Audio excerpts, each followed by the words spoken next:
Assalamualaikum warahmatullahi wabarakatuh. Hai, saya Meira. Kali ini saya akan melanjutkan membacakan buku Nunci, Seni Membaca Pikiran dan Perasaan Orang Lain, Rahasia Hidup Bahagia dan Sukses dari Korea, karya Eun Hong. Kali ini saya akan melanjutkan membacakan bab kelima dari buku ini yang berjudul Dua Mata, Dua Telinga, Satu Mulut. Selamat mendengarkan. Kita dianugerahi dua telinga dan satu mulut supaya kita menyimak dua kali lebih banyak daripada kita berbicara. Begitu anak-anak Korea bisa berkomunikasi, orang tua pun mengajari mereka pentingnya diam, mendengarkan, dan memperhatikan apa yang dilakukan orang lain. Usia 3 tahun bukanlah alasan seorang anak untuk tidak punya nunci.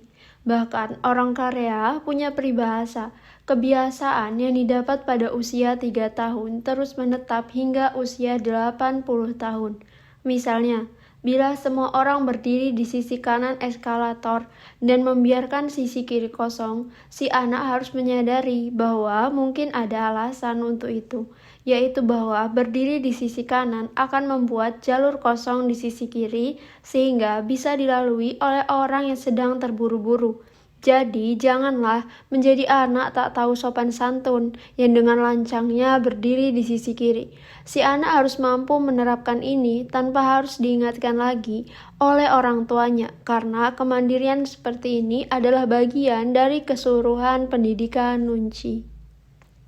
Di Korea, sikap namanya juga anak-anak yang permisif khas Barat tidak berlaku. Anak-anak diharuskan bertanggung jawab atas diri sendiri sejak masih sangat belia. Di sekolah Korea, para siswa diharapkan untuk menyimpulkan segala sesuatunya sendiri. Para guru tidak memberikan daftar tentang apa saja yang harus mereka bawa ke sekolah untuk tugas kesenian yang rumit pada keesokan harinya. Guru di sana tinggal mengatakan, kita akan membuat cap lampu, dan para siswa harus memikirkan sendiri bahan-bahan apa saja yang harus dibawa untuk proyek itu. Bila Anda tidak membawa gunting, kawat yang tepat, sayang sekali, sekolah tidak menyediakan peralatan itu. Kalaupun ada, sekolah tidak akan meminjamkannya kepada Anda, karena Andalah yang salah. Kadang-kadang guru akan dengan sengaja mengaburkan informasi penting, seperti di mana ujian akan dilangsungkan. Namun, coba tebak, secara misterius semua siswa membawa gunting kawat yang tepat dan tiba di tempat ujian, bahkan yang tak berbahasa Korea seperti saya. Karena mereka diajari sejak kecil untuk memecahkan masalah sendiri, Anda mendapatkan informasi dengan bertanya kepada orang yang tepat dan pada saat yang tepat. Dan yang lebih penting lagi, dengan membuka mata dan telinga untuk menangkap apa yang dilakukan oleh orang-orang lainnya. Itulah pendidikan nunci tingkat dini. Orang tua Barat mungkin menolaknya mentah-mentah. Saya tidak mau membesarkan seorang tukang ikut-ikutan. Saya sedang mencoba mengajari anak saya bahwa hanya karena semua orang melompat dari jembatan, tak berarti ia harus melakukannya juga. Namun, secara instinktif, orang tahu ada semacam kearifan dalam keramaian. Misalnya, semua warga di New York terbiasa dengan peraturan tak tertulis ini. Bila ada satu gerbong kereta bawah tanah yang kosong, sementara gerbong lainnya penuh, pastilah ada alasannya. Biasanya karena masalah urin. Jangan masuk, kerumunan orang banyak tidak selalu benar, tetapi di transportasi umum biasanya mereka benar. Kita menggunakan nunci setiap kali keluar rumah. Secara sadar, kita menggunakannya untuk memutuskan siapa yang bisa ditanya soal arah. Di kereta bawah tanah di London, kita bertanya kepada orang-orang yang terlihat jelas sebagai penumpang yang rutin pulang pergi ke tempat kerja dan dengan demikian sudah melewati rute ini berjuta kali, bukan kepada turis yang sedang memelototi peta. Anda menggunakan nunci untuk menentukan apakah si ekstrinsit yang duduk di sebelah kita dalam bus itu benar-benar ingin tahu tentang buku yang sedang Anda baca, ataukah dia seorang eksibisionis. Mungkin Anda sedang berada di dalam gerbong. kereta sambil mengenakan noise cancelling handphone untuk mendengarkan musik. Anda tidak mendengar pengumuman di pengeras suara yang telah menyiarkan kepada semua penumpang. Karena masalah sistem sinyal, kereta ini ditunda keberangkatannya dan hanya akan berhenti di beberapa halte. Namun, nunci Anda akan mengatakan kepada Anda bahwa para penumpang terlihat kecewa dan mulai berbicara satu sama lain. Maka, Anda pun sadar akan terjadinya peristiwa yang tak terduga di perjalanan itu. Mengendarai mobil pun membutuhkan nunci. Secara instingtif, Anda dapat merasakan pengendara mana yang bisa Anda dahului, mana pula yang akan mengamuk bila Anda mencoba mendahuluinya. Sewaktu memasuki pertokoan, Anda menggunakan nunci untuk memutuskan jalur kasir manakah yang tercepat bergerak. Mungkin Anda awalnya akan memilih berada di belakang seseorang yang isi keranjang belanjaannya paling sedikit. Kemudian beralih ke jalur lain yang ketika melihat ia meraup 100 buah telur coklat Kinder Surprise yang harus dipindai satu demi satu oleh kasir. Secara instingtif, Anda akan keluar dari jalur yang kasirnya terlihat sudah bersiap-siap untuk rehat, atau bila seorang pelanggan sedang merapikan segepok kupon yang keriting. Bukankah menyenangkan bila nunci bisa bermanfaat bagi Anda dengan sebegitu mudah dan alamiahnya di berbagai bidang kehidupan? Kabar baiknya, hal ini mungkin sekali dicapai. Yang harus Anda lakukan hanyalah melatih diri untuk memperhatikan dan menyimak. Dan bila tidak, ya konsekuensinya bisa sangat berat. Seperti yang dibuktikan oleh banyak buku cerita kanak-kanak di Korea dengan judul-judul seperti Anak Tanpa Nunci atau Gajah Tanpa Nunci. Anda tak perlu repot-repot membacanya, dan saya beri ringkasannya saja, si anak dan si gajah tak punya teman. Anda tak perlu dibesarkan dengan buku cerita kanak-kanak Korea yang mengajarkan moral atau bersekolah di sekolah-sekolah Korea yang keras untuk belajar nunci. Saya sudah melakukan semua itu untuk Anda dan telah menyaringnya ke dalam 8 aturan berikut ini. 8 aturan nunci. Pertama, kosongkan pikiran. Sisihkan berbagai praduga supaya mampu mengamati dengan tajam. Yang kedua, sadarilah efek pengamat nunci. Bila Anda memasuki ruangan, Anda mengubah suasana di dalamnya, pahami pengaruh diri Anda. Yang ketiga, bila Anda baru saja tiba di sebuah ruangan, ingatlah bahwa semua orang sudah berada di sana lebih lama daripada Anda. Perhatikan mereka untuk mengumpulkan informasi. Yang keempat, jangan lewatkan kesempatan untuk tutup mulut. Bila Anda sabar menunggu, sebagian besar pertanyaan Anda akan terjawab tanpa harus mengajukan satu patah kata pun. Yang kelima, tata krama ada karena suatu alasan. Yang keenam, bacalah apa yang tersirat. Orang tidak selalu mengatakan apa yang mereka pikirkan dan itu adalah hak prerogatif mereka. Yang ketujuh, jika Anda melakukan kesalahan secara tidak disengaja, terkadang itu sama buruknya dengan kesalahan yang sengaja Anda lakukan. Yang kedelapan, jadilah orang yang gesit, yang cepat. Pembahasan aturan nunci yang pertama, kosongkan pikiran. Ada kata-kata Bruce Lee yang kerap beredar sebagai meme inspiratif di media sosial. Dan dengan alasan yang baik, Lee mengatakan, kosongkan cangkirmu supaya bisa diisi. Dalam hal membaca ruangan, pikirkanlah ruangan itu sebagai kolam, dan diri Anda adalah cangkir. Bagaimana Anda dapat membedakan suhu dan rasa air itu bila cangkir Anda sudah penuh air sampai ke pinggirannya? Bila pikiran Anda dipenuhi asumsi mengenai berbagai orang dan situasi, akan sulit bagi Anda melihat apa yang sedang berada di depan Anda dan berperilaku secara santun dan pantas. Amanda bekerja di sebuah perusahaan multinasional di London dan ia diundang ke sebuah pesta untuk menyambut dan kepala kantor di New York yang sedang berkunjung. Amanda belum pernah mengunjungi Amerika, tetapi merasa bahwa ia tahu banyak mengenai orang-orang Amerika dari film dan televisi. Menurut pandangannya, orang-orang Amerika itu gemar berbicara, terus terang dan sangat informal dalam berinteraksi dengan orang lain. Sewaktu ia berkesempatan mengobrol beramai-ramai dengan Dan, Amanda amat sangat ingin meninggalkannya kesan yang baik terhadap orang Amerika itu. Dan dia tidak memperhatikan tanda-tanda di dalam ruangan itu. Sikap Dan sama sekali tidak santai. Bahkan orang-orang di sekitarnya memperlakukannya secara hormat. Maka ketika Dan selesai menceritakan sebuah lelucon, dengan sebelah tangannya tergantung, hanya Amanda yang berlebihan membaca situasi itu berdasarkan praduganya dan maju untuk menyambut tangan Dan dengan tos yang dikiranya sedang ditunggu oleh Dan. Lunglainya telapak tangan dan mimik wajah Dan yang tidak senang langsung membuat Amanda tersadar. Amanda yang malang mengira dia sudah melakukan hal yang benar. Tak seorang pun berharap bahwa tangan yang sudah terangkat tak disambut bila mereka diajak saling tos. Namun dia mendasarkan kelakuannya pada keyakinan yang dibawanya ke ruangan itu, bukan pada interaksi yang begitu jelas terlihat di dalam ruangan. Bila fokusnya adalah membaca semua orang, dia akan sangat bisa mencegah dirinya dari keadaan yang memalukan.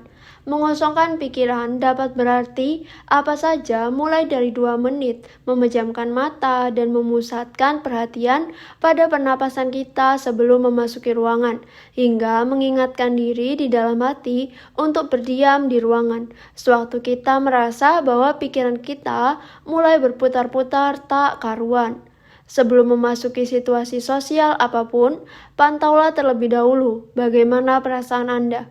Ada sebuah singkatan yang menggambarkan caranya yang digunakan oleh para pengidap kecemasan, yaitu HALT, kepanjangan dari hungry, lapar, angry, marah, lonely, kesepian, dan tired, lelah. Apakah Anda merasakan salah satunya? Bila ya, tanyakan pada diri sendiri, seberapa kuatkah kondisi itu dapat berpengaruh terhadap caraku masuk ke ruangan itu dan pada apa yang kulihat di sana. Ingatlah pepatah ini, kita tidak melihat orang sebagaimana penampilan mereka apa adanya. Kita melihat orang sebagaimana diri kita apa adanya. Dalam jangka panjang, praktik-praktik seperti meditasi dapat membantu Anda merespons situasi dengan kecermatan yang tajam daripada bereaksi dengan cara panik. Kosongkanlah pikiran Anda alih-alih menumpahkan isi cangkir Anda yang terlalu penuh ke cangkir orang lain. Aturan Nunci kedua, waspadai efek pengamat Nunci. Ada konsep dalam fisika kuantum yang dinamakan efek pengamat, yang menyatakan bahwa kita mengubah berbagai hal hanya dengan mengamatinya. Hal yang sama berlalu ketika kita memasuki sebuah ruangan. Kita mengubah atmosfer hanya dengan berada di sana. Jadi tidak perlu bernyanyi lantang dan menari-nari ketika memasuki ruangan. Pakar Nunci akan memberitahu Anda bahwa daripada membuat keributan sewaktu memasuki ruangan, pertama-tama hormatilah ruangan itu. Tindakan ini akan membantu Anda mengingatkan Anda akan aturan Nunci yang pertama, yaitu mengosongkan pikiran. Di antara tradisi Yahudi sehari-hari, salah satu favorit saya adalah mencium mezuzah sewaktu memasuki batas sebuah rumah dan kamar-kamar di dalamnya. Mezuzah, selembar gulungan perkamen yang dimasukkan ke dalam sebuah tabung atau kotak, ditempelkan di sebelah kanan bingkai pintu kira-kira setinggi bahu. Perkamen itu bertuliskan doa Sema yang berbunyi, dimulai dengan dengarlah hai orang Israel. Perhatikan kata dengarlah. Kata itu pada praktiknya adalah pengingat Nunci dan juga 2 bagian Taurat. Ulangan 6 ayat 4-9 dan 11 ayat 13-21. Mencium mezuzah adalah suatu cara menghormati Tuhan, tetapi saya sering merasakannya sebagai suatu cara menghormati ruangan. Cara memberi salam kepada ruangan itu. Orang tetap melakukannya meski ruangan atau rumah itu kosong. Mezuzah merupakan suatu pengingat indrawi akan pentingnya keheningan batin. Banyak agama memiliki objek fisik yang mengingatkan orang untuk berpikir di luar diri mereka. Benda seperti untayan manik-manik untuk berdoa langsung terpikirkan oleh kita. Umat Katolik, Muslim, dan Buddha semuanya memiliki versi masing-masing. Manusia sangat terpengaruh oleh indera sentuhan. dan berbagai amulet muncul karena kebutuhan itu. Sebenarnya benda-benda semacam ini merupakan wahana nunci, menggunakan seluruh indera kita sebagai suatu cara untuk melibatkan diri dengan dunia. Terlepas dari apapun keyakinan Anda atau bahkan bila Anda seorang ateis, saya amat sangat menyarankan Anda untuk berpikir seolah Anda mezuzah di bingkai pintu setiap ruangan. Masukilah dengan sadar dan hikmah, dan berpikirlah tentang sesuatu selain diri sendiri. Yang Anda pikirkan itu tak harus Tuhan, pokoknya hal yang sama sekali bukan tentang Anda. Bertahun-tahun lalu saya punya rekan kerja baik sekali, yang saya sebut Viola, yang mengundang saya ke acara pesta makan malam di rumahnya pada suatu hari di hari Jumat. Ada badai salju yang waktu itu membuat lalu lintas kacau, dan saya datang terlambat. Begitu saya memasuki apartemennya, saya langsung berkata tanpa putus kepada sekumpulan orang yang tak pernah saya temui sebelumnya, "Ya ampun, maafkan saya, terlambat, cuacanya benar-benar payah." Semua orang terlihat tidak enak. Karena gugup, saya makin merepet. Mestinya saya bisa sampai dari tadi, tapi saya harus mampir ke toko untuk ambil botol ini, dan antriannya panjang sekali sampai 1 blok, lalu saya lari ke sini sampai kehabisan napas.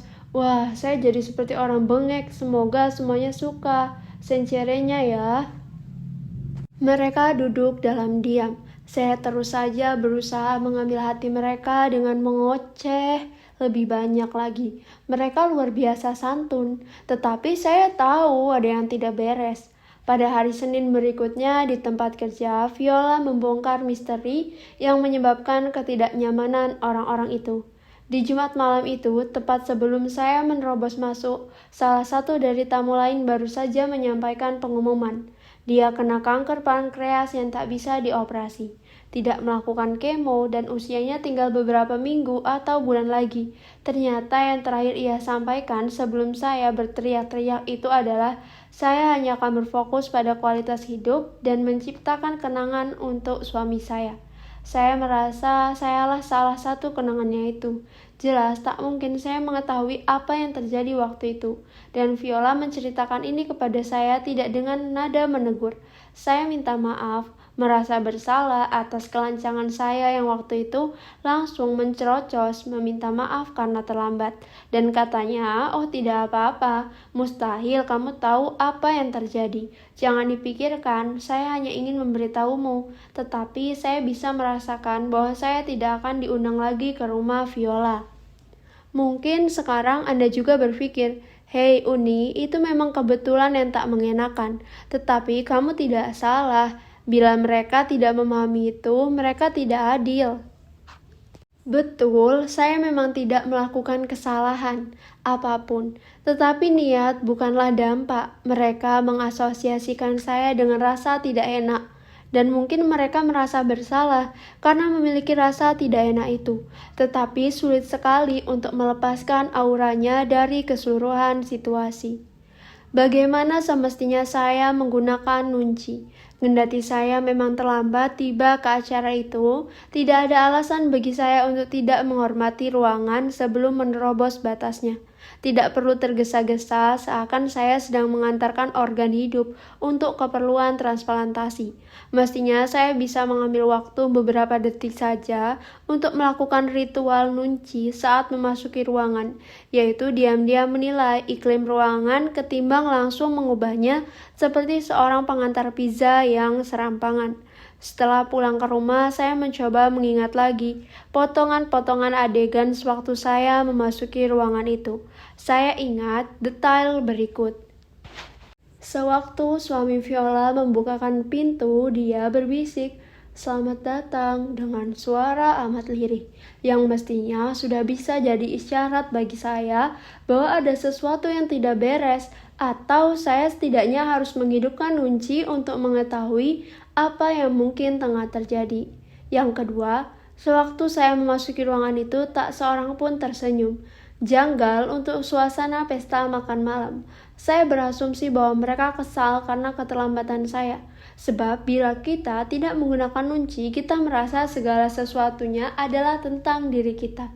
Yang ketiga, tamu perempuan yang sakit parah itu tidak sedang makan atau minum apapun. Yang terakhir, laki yang duduk di sebelahnya memegang tangan perempuan yang sakit parah itu, menggenggamnya dengan kedua tangannya. Inilah kekeliruan khas yang terjadi karena ketidakadaan nunci. Saya begitu tenggelam dengan situasi saya sendiri, hingga saya yakin bahwa itulah hal nomor satu yang ada dalam pikiran semua orang di sana. Saya ingin meyakinkan mereka bahwa saya bukanlah orang yang tidak peka terhadap orang lain. Nyatanya yang saya dapatkan justru kebalikannya. Aturan nunci nomor 3, bila Anda baru saja tiba di sebuah ruangan, ingatlah bahwa semua orang sudah berada di sana lebih lama daripada Anda. Sewaktu menaikkan layang-layang, kita tidak bisa hanya melemparnya ke langit dan mengharapkannya untuk membumbung tinggi seperti elang yang terbang dengan indahnya. Yang pertama, Anda lakukan adalah merasakan arah angin berhembus, biasanya dengan membasahi telunjuk dan mengacungkannya atau mengamati goyangan perpohonan dan rumput di sekitar Anda. Nunci bekerja dengan cara yang sama. Dan ingatlah bahwa yang sudah pasti tentang angin adalah ia berubah-ubah sesukanya, bukan sesuka Anda. Memiliki nunci yang cepat artinya mampu menelik pandang apa yang sedang terjadi di ruangan itu begitu kita tiba, dan melanjutkan penajaman telikan terus-menerus karena segalanya terus berubah. Situasi sosial bisa jadi amat sangat cair. Bahkan dalam suasana pemakaman, ada momen-momen lucu dan orang bisa saja menyambutnya dengan penuh rasa syukur.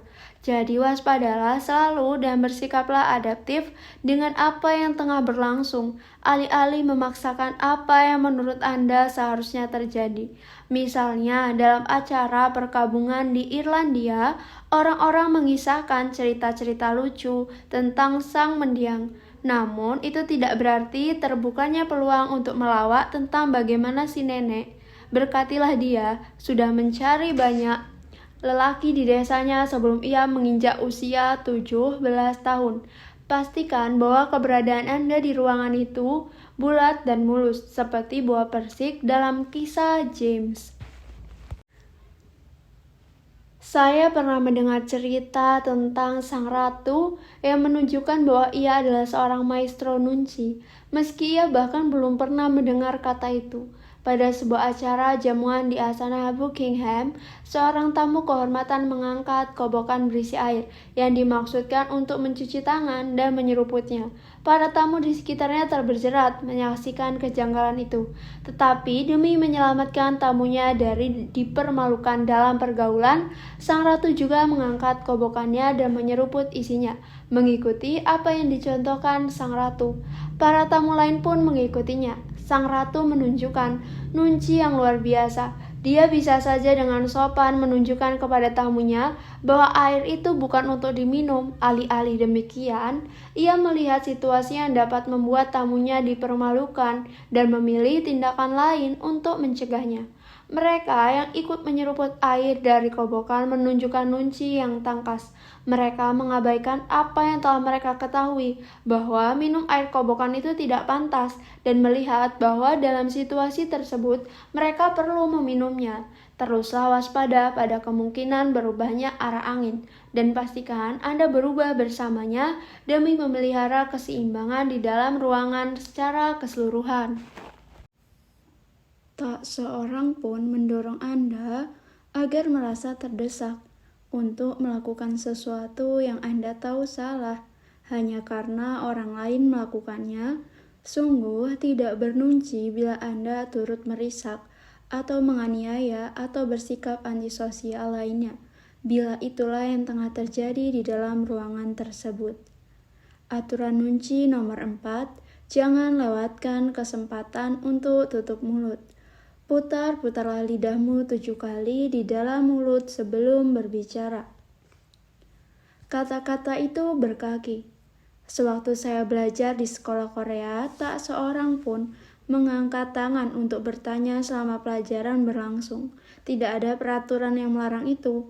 Hal itu tidak dilakukan saja. Mengajukan pertanyaan akan dianggap sebagai interupsi. yang mementingkan diri sendiri. Mengapa harus menyela penjelasan dan merebut pengajaran dari semua orang hanya untuk mendapatkan kejelasan bagi dirimu sendiri?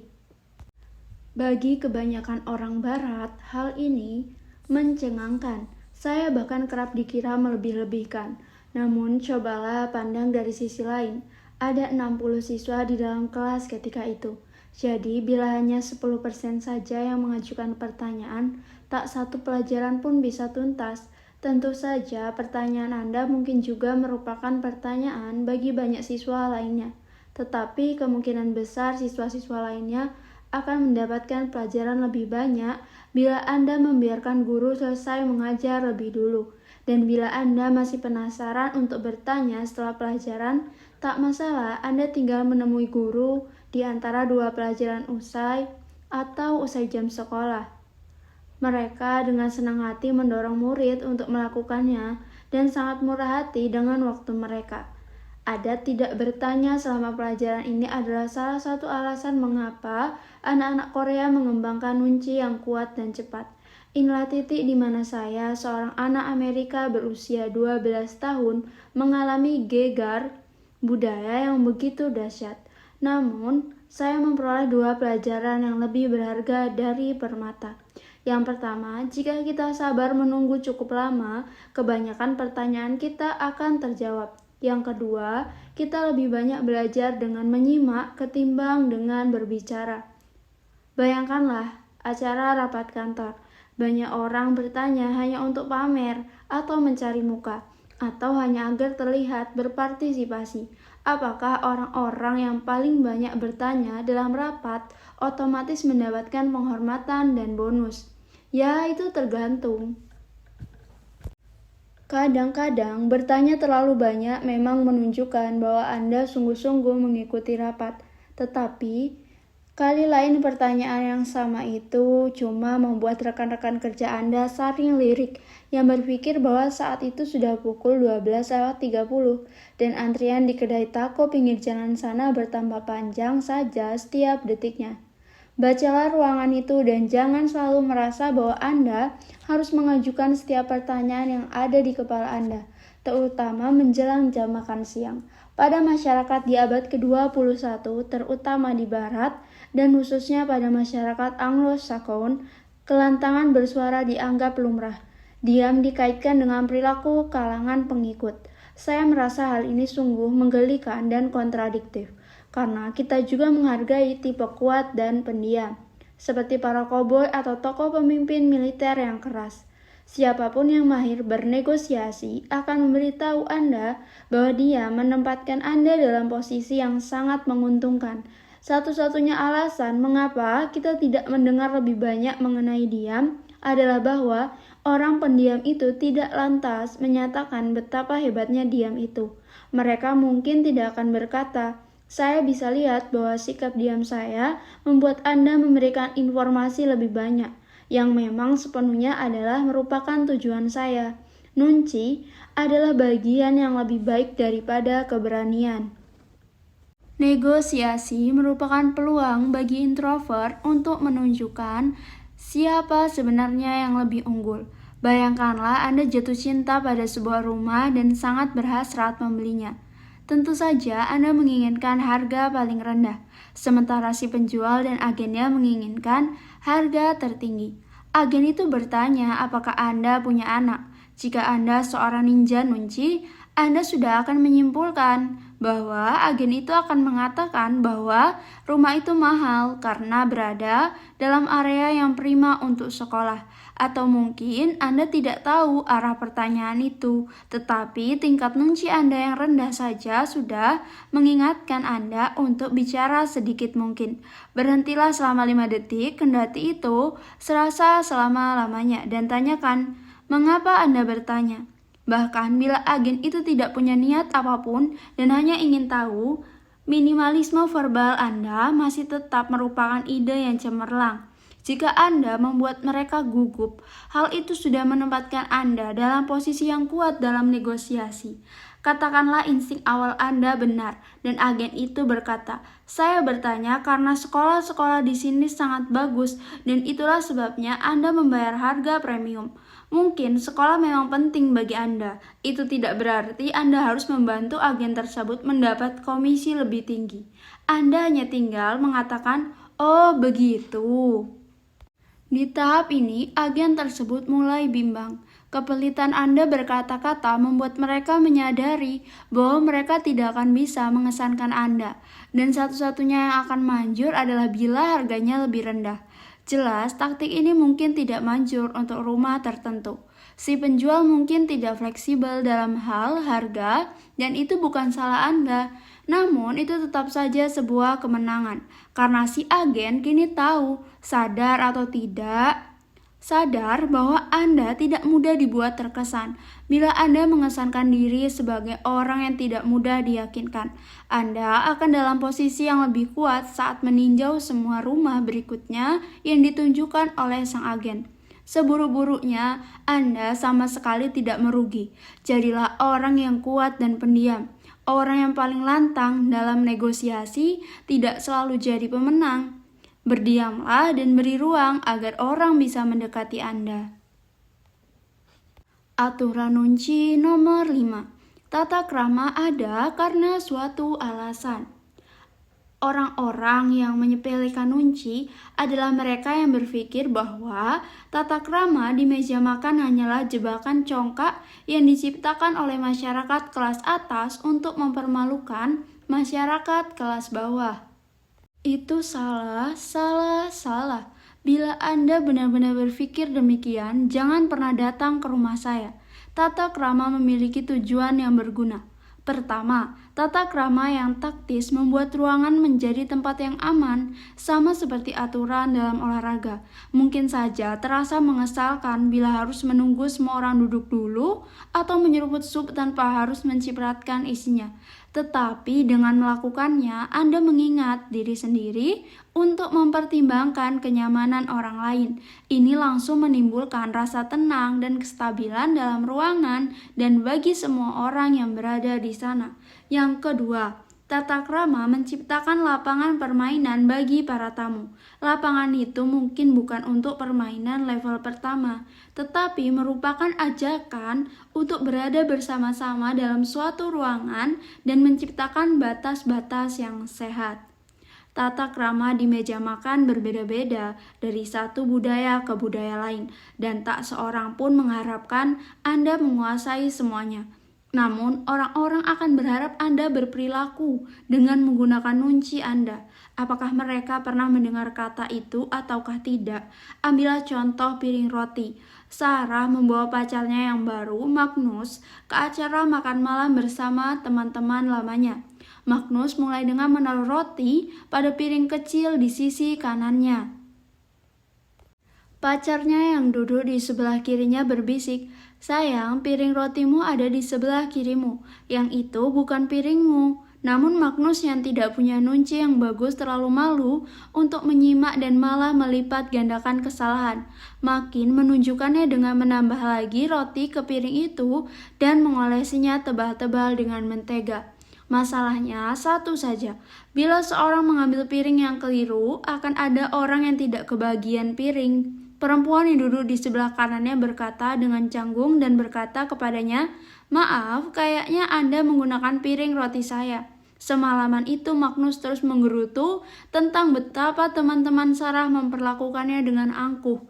Ya, itu memang suatu kesalahan karena ketidaktahuan, tetapi itu merupakan kegagalan untuk menelik pandang dari pihaknya yang tidak memperhatikan apa yang dilakukan oleh orang lain dan menirunya.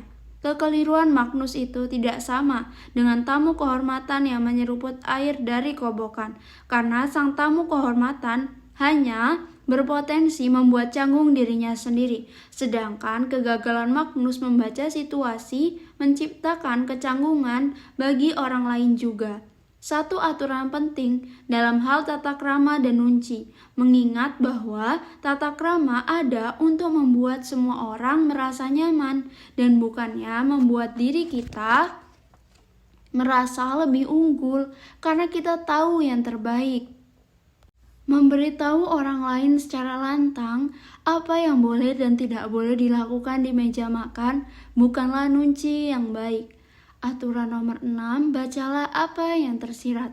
Seorang teman pernah berkata kepada saya, bila kamu mau tahu apa yang sebenarnya dikatakan oleh seseorang, coba kecilkan saja volumenya. Tampaknya kontradiktif tetapi tidak. Artinya, jangan artikan kata-kata seseorang itu sebagai cerminan pikirannya. Pelajari konteksnya, pelajari petunjuk-petunjuk non-lisannya. Dengan kata lain, jangan menilai buku dari sampulnya. Acap kali kata-kata seseorang hanya sekedar kata-kata, sebuah selubung.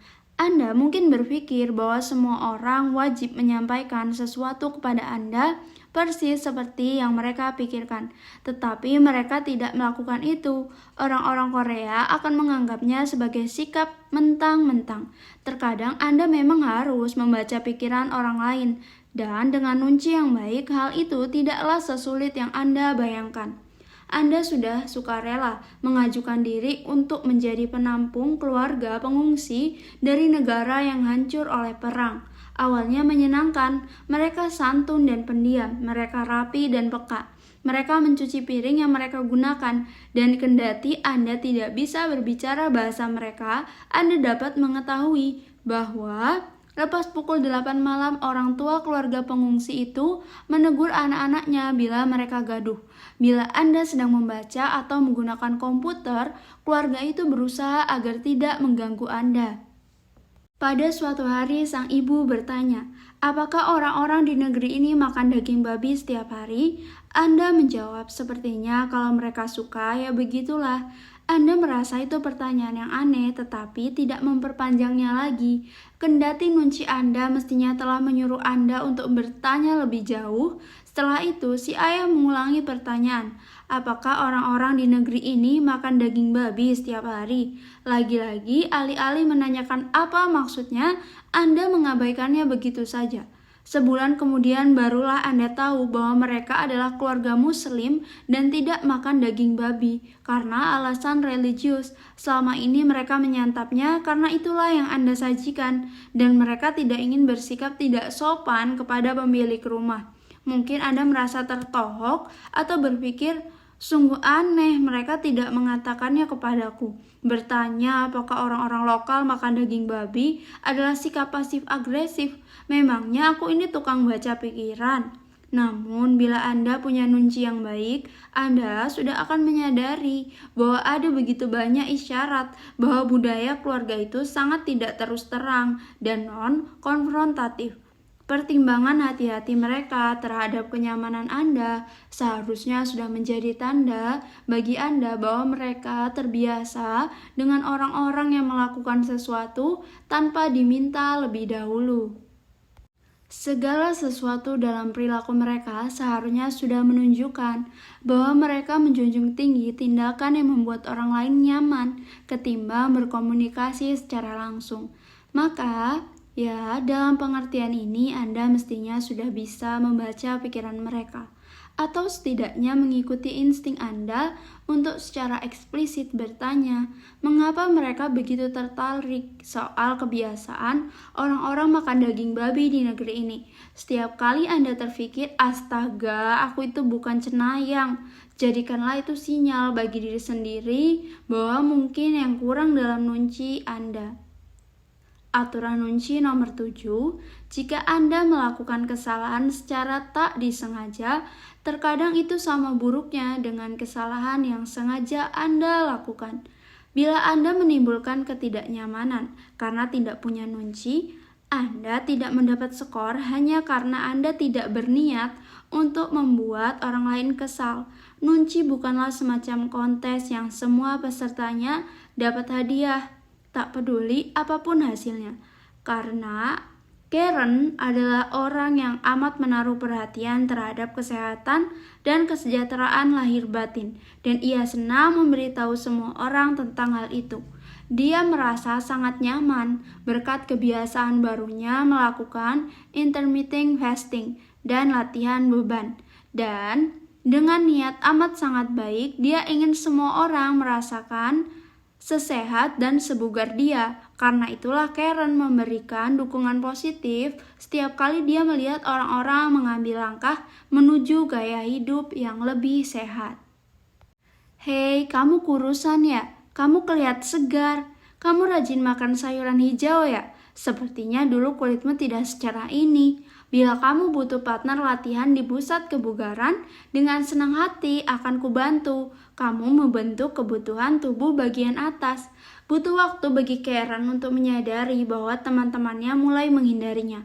Fokusnya terhadap upaya menjaga kesehatan telah membuatnya buta bahwa orang lain merasakan dukungan positifnya itu sebagai kritik yang tajam. Sementara Karen merasa hanya memberi dukungan. Teman-teman merasa Karen sedang menghakimi kebiasaan mereka. Saran pro, menanyakan kepada orang lain apakah berat badan mereka turun, menandakan nunci yang amat buruk. Bisa saja berat badan seseorang turun karena stres atau penyakit atau sedang berkabung, dan hal itu tidak pantas untuk diangkat. Bila Anda mau, komentar sederhana, kamu kelihatan keren, jarang dianggap sebagai apapun kecuali pujian.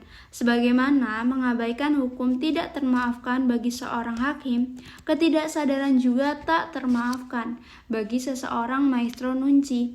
Tanpanya, Anda tidak dapat digolongkan memiliki nunci yang baik. Salah satu manfaat mengasah nunci adalah Anda akan mendapati bahwa peluang Anda untuk secara tidak sengaja menyinggung orang lain menjadi jauh lebih sedikit. Aturan nunci nomor 8, jadilah orang yang gesit, yang cepat. Seperti yang telah kita bahas, bila seseorang sangat ahli dalam menggunakan nunci, orang-orang Korea tidak mengatakan bahwa dia punya nunci yang baik. Mereka mengatakan orang itu memiliki nunci yang cepat. Ungkapan biar lambat asal selamat tidak berlaku di dalam nunci. Menjadi pihak yang benar kadang-kadang tidak berguna bila Anda begitu lamban. Bila saya memikirkan tokoh-tokoh dengan nunci paling cepat di dalam film dan fiksi, muncullah kata beranggapan di dalam benak saya. Para ninja nunci di dalam jumlah yang tak berimbang adalah para yatim piatu. Tom Sawyer, Back Sharp, dari Vanity Fair, karya Thackeray. Dongeng versi Dick Whittington, tokoh protagonis dalam film Slumdog Millionaire, yang memenangkan kuis, dan si landak kecil jalanan dan mata-mata Gavroche dalam film Les Miserables. Kedua orang tuanya masih hidup tetapi juga mungkin sudah tiada. Pada dasarnya ada semacam tema khas bahwa tantangan hidup mengasah kejelian para anak yatim. Dan pada gilirannya kejelian itulah yang menarik mereka dari kesulitan, yang cocok dengan apa yang disebut oleh orang-orang Korea sebagai nunci, semacam senjata rahasia orang-orang yang bernasib kurang beruntung. Misalnya Tom Sawyer menggunakan nuncinya untuk melepaskan diri dari tugas yang tidak disukainya, yaitu mengecat pagar Bibi Polly. Ia dikisahkan menggunakan psikologi terbalik untuk meyakinkan teman-temannya bahwa ia sedang menikmati tugas itu dan bahwa mereka telah melewatkan sebuah kesempatan, sehingga hal ini memancing mereka untuk melakukan pekerjaan itu untuknya. Kendati kejadian ini bisa jadi contoh penggunaan nunci untuk niat buruk, kecepatan pikiran serupa telah menyelamatkan nyawa Tom dan kawan-kawannya di sepanjang novel tersebut. Di akhir petualangan mereka, Tom menggunakan nunci cepatnya untuk mengakali Huck Finn agar tetap bertahan di jalur yang lurus dan sempit.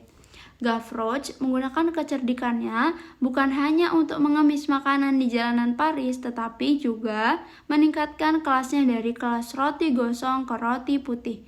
Nuncinya memungkinkan dia beberapa kali melihat menebus berbagai samaran yang menjadi penyebab mengapa pada usia 11 tahun ia menjadi mata dan telinga bagi kelompok revolusioner anti-monarki. Ketika tokoh jahat Inspektur Javert mencoba menyeludup ke kelompok revolusioner dengan berpura-pura menjadi salah satu dari mereka, penglihatan Gavroche itulah yang menelik bahwa tindak tanduk Javert tidak wajar, dan ia dengan jitu menyimpulkan bahwa Javert adalah mata-mata. Menerapkan Nunci. Katakanlah Anda sedang berada di dalam sebuah kafe favorit dengan seorang sahabat. Tempat itu penuh dan Anda sedang mencari-cari di manakah Anda bisa menyelip agar peluang mendapatkan meja kosong berikutnya semakin besar. Anda mungkin bergumam, "Oh, cowok itu sepertinya akan berdiri." "Oh, tidak, dia cuma menggeser duduknya supaya lebih dempet dengan teman duduknya." "Oh, meja di sana, yang itu." "Tidak, maaf, yang duduk di situ cuma sedang berdiri untuk mengambil gula." Bila Anda dan teman Anda sudah biasa nongkrong di kafe bersama-sama, kalian tentu saja sudah memperhatikan bahwa salah satu dari kalian pasti menebak dengan jitu meja manakah yang akan segera kosong dan manakah yang masih lama diduduki. Siapa yang bisa dengan tepat menebak meja yang akan segera kosong pertama kali adalah yang memiliki nunci yang lebih baik. Seseorang ninja nunci memiliki kemampuan misterius dalam memperkirakan perilaku manusia. Kuis singkat, manakah dari kawanan berikut yang berkemungkinan paling cepat meninggalkan kafe dan dengan demikian memberi Anda peluang untuk duduk? A. Pasangan yang sedang saling pandang dengan mata berbinar-binar. Atau yang B. Seorang anak muda trendy yang duduk sendirian dengan headphone terpasang di kepalanya. Berikut 3 cangkir kosong mengitari laptopnya. Atau yang C, 2 orang yang terlihat tidak nyaman dalam busana kerja resmi. Atau yang D, sekelompok ibu muda bersama bayi masing-masing dan deretan kereta bayi di sebelah mereka. Bila Anda menebak C, Anda benar, asalkan tidak terjadi perubahan mendadak apapun. Kemungkinan besar mereka sedang keluar istirahat kerja. Berteman tidak terlalu dekat dan tak sabar ingin berlalu dari situ. Sedangkan untuk jawaban A, pasangan dengan mata yang berbinar-binar. Jangan menunggu di situ, bahkan bila mereka terlihat nyaris selesai bersantap. Ada kemungkinan mereka akan memesan pencuci mulut atau menambah pesanan minuman. Jadi tak akan pernah jelas kapan mereka akan meninggalkan tempat itu. Sedangkan untuk jawaban B, kendati benar bahwa bila tinggal sendirian, orang tidak ingin duduk lebih lama, semuanya jadi tidak berlaku bila mereka duduk menghadapi komputer dan sedang menuntaskan pekerjaan. Dan D, yang benar sajalah. Tahukah berapa lama waktu yang dibutuhkan rombongan itu untuk menyiapkan anak-anak mereka di dalam kereta dan berlalu dari sana satu demi satu? Baiklah, bagian kali ini telah usai. Terima kasih untuk teman-teman yang telah mendengarkan. Semoga mendapat banyak hal bermanfaat dari buku ini. Bagi teman-teman yang ingin memberi saran atau merekomendasikan buku untuk dibaca, bisa disampaikan melalui kolom komentar. Terima kasih. Sampai jumpa di audiobook selanjutnya. Wassalamualaikum warahmatullahi wabarakatuh.